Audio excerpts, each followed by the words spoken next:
Make sure you have plenty of brushes, different sizes and styles. Also, different types of bristles. While working with acrylics, you want to use natural bristle brushes, and you also want to use synthetic bristle brushes depending on the brush stroke you're going for. Always have clean, fresh water to start off with.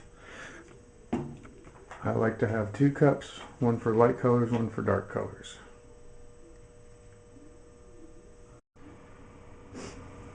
I always have an array of various tools, pencils of course to sketch with on my canvas, erasers, good sturdy gum erasers, some rulers, and also some string. You can make straight lines, circles, arcs, any kind of thing you want if you've ever taken geometry class. You should know these kinds of things, and it's very useful. Always have a palette for mixing colors and just doling out a bunch of colors that you're going to be using at that moment. Also sponges, rags, I have a little spatula there, just useful tools. And up here we also have some paper towels. I have some hairspray there, which I'll demonstrate in a moment. These are all of my glosses, gels, and finishing agents. I also always have wax paper on hand, and basically for using transparencies, layouts, and stuff like that. And as you can tell, I have a whole array of paints, and I do have them lined up. I start with my retarder there, and then my whites, go into black, and then my reds, oranges, yellows, greens, purples, blues, some more different types of purples, and some metallics. And basically that's it. A lot of tubs for mixing different things. I do like golden. I think it's the best product on the market.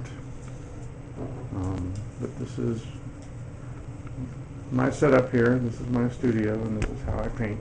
So let's get started. First off, you need an idea or concept.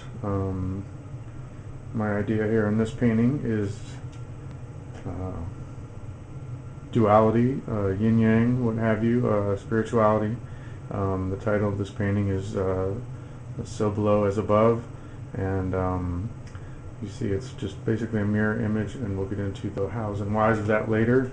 And then once you have your concept, hopefully you work it out on a sketch pad first, and then you sketch it out on your canvas. And when working in acrylics, graphite pencil is just fine.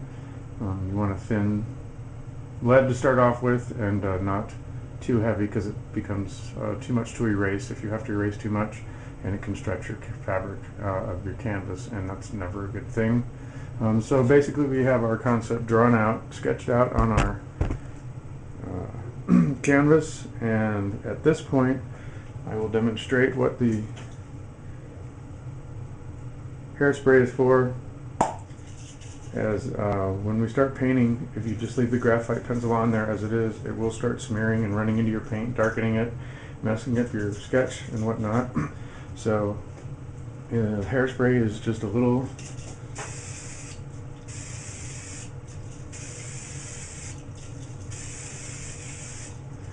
spritz. It's an affixative.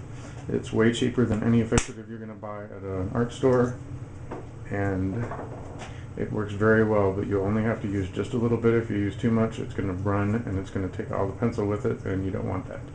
So we're going to let that dry for about 10 or 15 minutes until it's totally not tacky and completely dry to the touch, and then we can start on our painting. 2 things I think duly noted: you want to always have plenty of light, so that you get a really good base for the color that you're using. And also, I don't know any artist that isn't sloppy to some degree, so you always want to turn all of your canvas, used or unused, to the wall, so that you don't slop on any of it or completely remove it from the room, depending on your availability of storage.